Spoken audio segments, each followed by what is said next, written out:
মনে করেন আপনার দাদার অনেক জমি ছিল, মুখে শুনেছেন, বা আপনার বাপদাদার কিছু জমি আছে আপনি চোখে দেখেছেন। এখন আপনি আপনার বাপদাদার জায়গা জমি সম্পর্কে বুঝে নিতে চান, কোথায় কোন কাগজপত্র আছে, বা আপনার পূর্বপুরুষের জমি খুঁজে বের করতে চান। কিন্তু আপনি জায়গা জমি সম্পর্কে কিছুই জানেন না, কি কি কাগজপত্র থাকে, কোথা থেকে পাবেন, আপনার কোনো নলেজ নাই। তাহলে এই ভিডিওটা মূলত আপনার জন্য।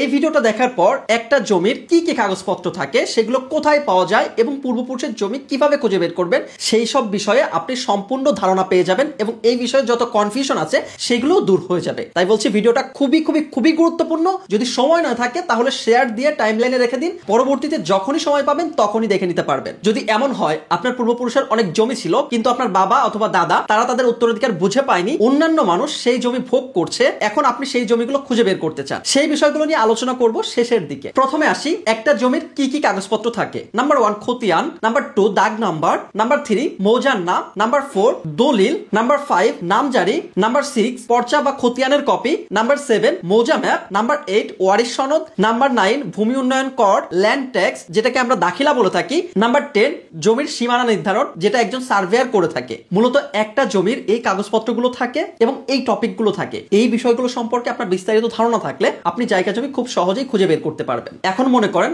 আপনার বাপদাদার কিছু জায়গা জমি আছে কিন্তু সেগুলোর কোনো কাগজপত্র আপনার কাছে নেই, আপনি সেগুলো খুঁজে বের করতে চান। তাহলে প্রথমে আপনাকে খুঁজে বের করতে হবে খতিয়ান। সেটা হতে পারে সিএস, এসএ, আরএস, ডিএস। খতিয়ান হলো জমির মালিকানার ইতিহাস। এতে লেখা থাকে জমির মালিককে, কতটুকু জমি আছে, দাগ নাম্বার কত। সব থেকে পুরনো খতিয়ান হচ্ছে সিএস খতিয়ান, তারপর এসএ খতিয়ান, তারপর আরএস খতিয়ান এবং সর্বশেষ যে জরিপ হয়েছে সেটা হচ্ছে বিএস খতিয়ান। আর নতুন যে জরিপ চলছে সেটা হচ্ছে বিডিএস জরিপ, এখান থেকে বিডিএস খতিয়ান পাবেন। দ্বিতীয় যে বিষয়টা সেটা হচ্ছে দাগ নম্বর। জমি খুঁজে পেতে দাগ নম্বর সবচেয়ে বেশি গুরুত্বপূর্ণ। মৌজার নাম একটা নির্দিষ্ট এলাকার গ্রাম বা অঞ্চলকে বোঝানো হয়। কখনো কখনো 2-3টা গ্রাম মিলে একটা মৌজা হয়, আবার কখনো একটা গ্রামের নামে একটা মৌজা হয়। তারপর দলিল। দলিল কাকে বলে সেটা আপনারা সবাই জানেন। আপনার বাসায় যদি কোনো দলিল থেকে থাকে তাহলে সেই দলিল দিয়ে আপনি খতিয়ান খুঁজে বের করতে পারবেন। আর যদি দলিল না থেকে থাকে, শুধুমাত্র খতিয়ান থেকে থাকে, তাহলে রেজিস্ট্রি অফিস থেকে দলিল তল্লাশির মাধ্যমে দলিল খুঁজে বের করতে পারবেন, দলিলের সার্টিফাইড কপি তুলতে পারবেন। নাম্বার 5 নামজারি বা মিউটেশন। দলিল করার পর আপনার নাম সরকারিভাবে জমির খতিয়ানে ওঠানোর প্রক্রিয়াকেই মূলত নামজারি বলে। নামজারি না করলে জমি আপনার নামে সরকারি খতিয়ানে দেখা যায় না। নাম্বার 6 পর্চা বা খতিয়ান কপি। এটা হলো খতিয়ানের অফিসিয়াল কপি।